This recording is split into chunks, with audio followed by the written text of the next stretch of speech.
mësumaa gis Adji Sarr xawma ko ci Adama xawma ko ci Awa kàddu yi bàyyi ko ci président Mouvement Gëm Sa Bopp président Bougane Gueye Dany moom aw turam bari na lool lu muy ñëw ci lu ñeel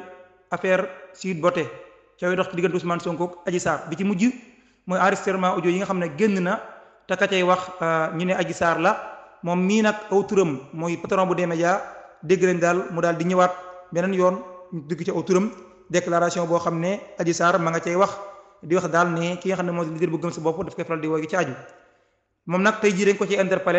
interpellé bokk tey jii ki ko ci interpellé di journaliste bi di Pierre Edouard Faye bu nekk ca Walf Fadjri tey jii àllarba ñeenti fan ci weeru janvier ndax dafa am benn conférence publique bu muy amal moom patron bu D-Média ngir waajal atum 2024 ak ab slogan bu am solo boo xam ne daal wala boog ay yéene yu am solo daal yoo xam ne nee na am na ko ci réewum Sénégal indi itam benn slogan tudde ko tekki jot na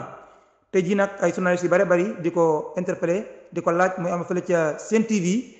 ñun sax léegi nii yéen seen loolu Mouhalim TV ñoo ngi ko doon jàlle en direct moom nag foofee lañ ko laajee daal ci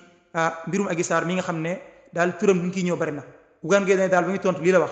nee na mësuma gis Adji Sarr mësuma ko teg bët xaw ma Adji Sarr ci Adama xaw ma ko ci Awa di loo xam ne daal moom wax na ko mu leer nañ waaye itam Bougane Gueye Dany nag moom regretté na bu baax maanaam daal rëcc na bu baax a baax nag Adji Sarr mii li nga xam ne moom la ñu koy def ci kawam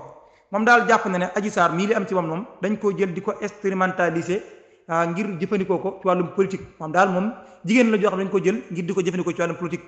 moom mi nga xam ne déclaré na candidature atum 2024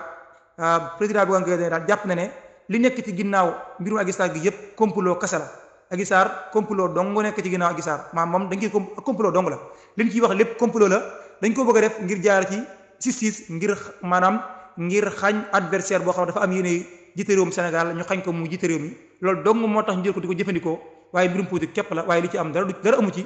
politique dong nga tax ñu koy jëfandikoo waaye maa ngi leen di xamal ne man mosuma koo gis xawma ko ci Adama xawma ko ci Awa Mouhalim info. Bul fàtte abonné. Bul fàtte abonné. Bul fàtte abonné.